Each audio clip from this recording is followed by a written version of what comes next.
लोक जनशक्ति पार्टी के अध्यक्ष चिराग पासवान ने चुनाव आयोग को दोबारा पत्र लिख करके कहा है कि बंगला यानी कि चुनाव चिन्ह उनका है। उनकी ये कार्रवाई कुशेश्वर स्थान और तारापुर में होने वाले उपचुनाव जो कि 30 अक्टूबर को होने वाले हैं उसके मद्देनजर आई थी। अब उनके इस मांग पर पशुपति पारस जो कि केंद्रीय खाद्य प्रसंस्करण मंत्री है उनका भी जवाब आया है।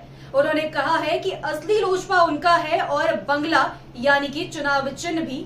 दरअसल आपको बता दें कि जमुई के लोक जनशक्ति पार्टी के सांसद चिराग पासवान को एक बार फिर बड़ा झटका लगा। केंद्रीय खाद्य प्रसंस्करण मंत्री पशुपति कुमार पारस ने चिराग पासवान द्वारा लोक जनशक्ति पार्टी के चुनाव चिन्ह बंगले पर दावेदारी हेतु चुनाव आयोग में दोबारा अपील करने पर कहा कि असली लोजपा हमारी है, उनका चुनाव चिन्ह बंगला भी सिर्फ और सिर्फ हमारा है। इस पर किसी और पक्ष का कोई दावा नहीं बनता। इसके लिए हमारी ओर से चुनाव आयोग से दोबारा आग्रह किया गया कि लोजपा के 6 सांसद हैं, यहां तक कि तकनीकी रूप से चिराग भी हमारी ही पार्टी के सांसद है। ऐसे में बिहार के उपचुनाव में हमारे सिवा कोई और गुट पार्टी का चुनाव चिन्ह कैसे इस्तेमाल कर सकता है।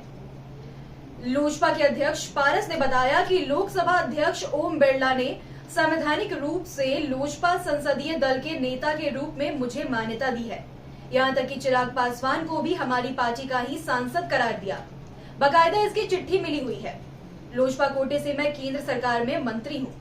पार्टी संविधान के तहत भी राष्ट्रीय कार्य समिति का बहुमत हमारे पक्ष में है।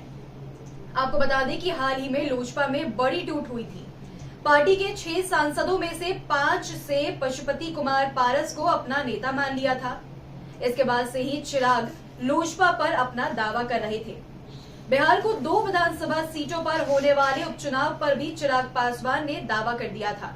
उन्होंने कहा था कि तारापुर और कुशेश्वर सीट पर होने वाले चुनाव में मैं उम्मीदवार उतारूंगा।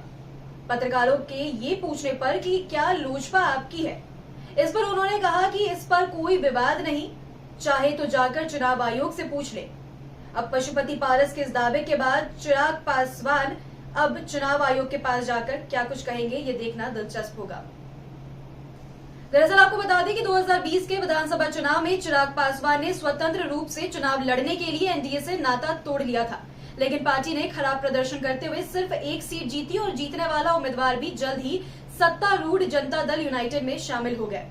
इस परिणाम के लिए चिराग पासवान को दोषी ठहराया गया था और इससे उनके और उनके चाचा पशुपति पारस के बीच एक दरार पैदा हो गई थी, जिसके बाद पार्टी टूट गई और दोनों ही गुट अपने आप को लोजपा का असली हकदार बताते हैं, असली चुनाव चिन्ह का हकदार बताते हैं। अब ऐसे में देखना दिलचस्प होता है कि ये चुनाव चिन्ह चुनाव आयोग किसे सौंपती है। उन्हीं तरह की तमाम खबरों के लिए आप बने रहे हेडलाइंस बिहार के साथ और हमारे यूट्यूब चैनल को सब्सक्राइब जरूर कर ले। धन्यवाद।